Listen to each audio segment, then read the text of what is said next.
ଅବସ୍ଥାରେ ସମ୍ପୂର୍ଣ୍ଣ ଭାବେ ସଫଳ ହେଇଛି କାହିଁକିନା ସ୍ୱତଃପ୍ରତ ଭାବରେ ସବୁ ଲୋକ ସମସ୍ତେ ସମସ୍ତେ ଏଟାକୁ ଆଦରରେ ଗ୍ରହଣ କରୁଛନ୍ତି ଏବଂ ନିନ୍ଦା ମଧ୍ୟ କରୁଛନ୍ତି ଏଇ ସଫଳତାକୁ ଗ୍ରହଣ କରୁଛନ୍ତି ଏବଂ ଘଟଣାଟାକୁ ନିନ୍ଦା କରୁଛନ୍ତି ଏଇଥିପାଇଁ ଯେ ଏମିତି ଘଟଣା କେବେ ଆଗକୁ ନ ଘଟୁ ସେଥିପାଇଁ ସରକାରକୁ ଯତ୍ନବାନ ହେବା ପାଇଁ ତତ୍ପର କରିବା ପାଇଁ ଏ ଆଜିର ବନ୍ଦ ଏ ବନ୍ଦ ସମ୍ପୂର୍ଣ୍ଣ ଭାବରେ ସଫଳ ହେଇଛି ନିଶ୍ଚିତ ଭାବରେ ୟା ବିରୁଦ୍ଧରେ ଗୋଟେ ଦୃଷ୍ଟାନ୍ତମୂଳକ କାର୍ଯ୍ୟାନୁଷ୍ଠାନ ସରକାର ନିଅନ୍ତୁ ଇଏ ହେଉଛି ମୋର ମଧ୍ୟ ଦାବି ସରକାର ନିକଟରେ ଏବଂ ତାଙ୍କୁ ପ୍ରକୃତ ନ୍ୟାୟ ମିଳୁ ଯେଉଁମାନେ ଦୋଷୀ ଅଛନ୍ତି ଯେଉଁମାନେ ପରିସ୍ଥିତିକୁ ନେଗ୍ଲେକ୍ଟ କରିଛନ୍ତି ସେମାନଙ୍କୁ ମଧ୍ୟ ଇଏ ପରିସରକୁ ତଦନ୍ତ ପରିସରକୁ ଟଣାଯାଉ। କଲେଜରେ ଭୋଗରାଇର ଝିଅଟା ସୌମ୍ୟଶ୍ରୀ ମୃତ୍ୟୁବରଣ କଲା ସେଇ ପ୍ରତିବାଦରେ ତାର ନ୍ୟାୟ ଦାବିରେ ଆଜି ଆମେ ତାକୁ ନ୍ୟାୟ ଦେବା ଦାବିରେ ବାଲେଶ୍ୱର ବନ୍ଦ ଡାକରା ଦିଆଯାଇଛି।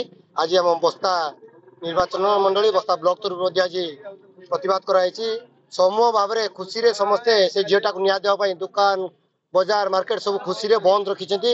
ସେଇଟା ହେଲା ଏ ବନ୍ଦର ସଫଳତା।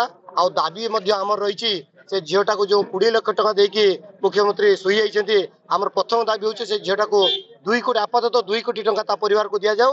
ଦ୍ୱିତୀୟତଃ ହେଉଛି ଯୋଉ ବାଲେଶ୍ୱର ଏମ୍ପି ପ୍ରତାପ ଷଡ଼ଙ୍ଗୀ ଆମର ସଦର ଏମଏଲଏ ଏ ବିଷୟରେ ଜାଣି ମଧ୍ୟ 2 ତାରିଖରୁ କାହିଁକି ଚୁପ୍ ରହିଲେ ଏ ଘଟଣାରେ ସେମାନେ ମଧ୍ୟ ସମ୍ପୃକ୍ତି ଅଛନ୍ତି।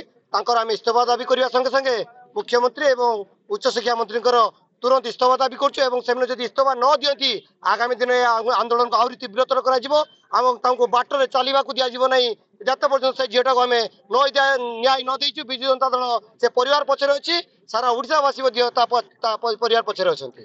ରାତି ଅଧରେ ଯୋଉ ଡେଡ୍ ବଡି କି ସ୍ଥାନାନ୍ତରିତ କରାଯାଉଥିଲା ଆମେ ମିଡିଆରେ ଦେଖିଲୁ ରାତି ପାଖାପାଖି 11ଟା 12ଟା ଭିତରେ ଝିଅଟାକୁ ଲୁଚି ଲୁଚି ଆମର ଏମ୍ସ ର ପଛଗଟେ ନେଇଯାଉଥିଲେ। କଣ କରିବେ ତାଙ୍କର ଉଦ୍ଦେଶ୍ୟ ଯାହାକି ଆମେ ଜାଣିନଥିଲୁ।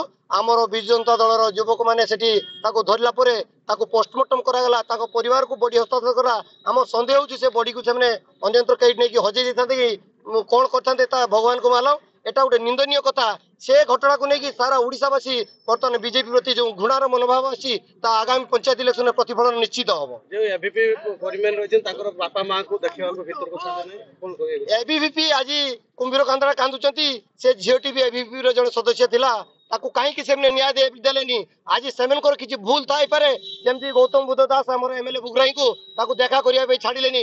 କଣ ତାଙ୍କ ଭିତରେ ଯୋଉ ଅଛି ଲୁଚେଇକି ରଖିବା ପାଇଁ ଚାହୁଁଛନ୍ତି ବୋଧେ ସେଇଥିପାଇଁ ସେ ଏବିଭିପି ର କିଛି ଲୋକ ଯୁବକ ମାନେ ଆମର ବିଜେଡି ନେତା ମାନଙ୍କୁ ତାଙ୍କ ପାଖକୁ ଛାଡ଼ିଲେ ନାହିଁ କି ତାଙ୍କ ସାଥିରେ କଥାବାର୍ତ୍ତା ଦେଲେ ସେ ନିଶ୍ଚିତ ତା ଭିତରେ ଗୁମର କଥା ଲୁଚେଇକି ରଖୁଛନ୍ତି। ସେ ଏବିଭିପି ପିଲାମାନେ ହିଁ ସେ ପିଲା ମୃତ୍ୟୁର ଦାୟୀ ଅଟନ୍ତି। ଆଜ୍ଞା ଦେଖନ୍ତୁ ଗୋଟେ ବାଲେଶ୍ୱର ମାଟିର ଝିଅ ସୌମ୍ୟାଶ୍ରୀ ବିଷୟ ଆପଣ ମାନେ ଦେଖିଥିବେ ଏଫଏମ୍ କଲେଜ ଭିତରେ ବିଶ୍ୱବିଦ୍ୟାଳୟ ଭିତରେ ସେ ନିଜେ ଆତ୍ମହତ୍ୟା ଦେଲେ। ସେ ଏବିଭିପି ର ସଂଗଠକ ମଧ୍ୟ ଥିଲେ କିନ୍ତୁ ଏ ଅପାରଗ ବିଜେପି ସରକାର ତାକୁ ମଧ୍ୟ ସୁରକ୍ଷା ଦେଇପାରିଲେନି ନିଜ ଦଳର ମାନେ କର୍ମୀକୁ ମଧ୍ୟ ସୁରକ୍ଷା ଦେଇପାରିଲେନି। ତ ସେଇ ଯୋଉ ସୌମ୍ୟାଶ୍ରୀ ବିଷୟରେ ଯୋଉ ଭଳିଆ ମୃତ୍ୟୁ ହେଲା ତାଠୁ ନେଇକି ଆଣିକି ପୋଷ୍ଟମର୍ଟମ କରିବା ରାତି ଅଧିଆ ଲୁଚେଇ ଛପେଇକି ପୋଷ୍ଟମର୍ଟମ କରିବା ତାପରେ ଶବକୁ ଲୁଚେଇକି ରଖିବା 3 ଦିନ ଧରିକି ଲୁଚେଇକି ରଖିବା ତାକୁ ନ୍ୟାୟ ମିଳିପାରୁନି। ଏଥିରେ ସରକାରଙ୍କର ପୁରା ଅପାରଗତା ସାମ୍ନାକୁ ଆସିଛି।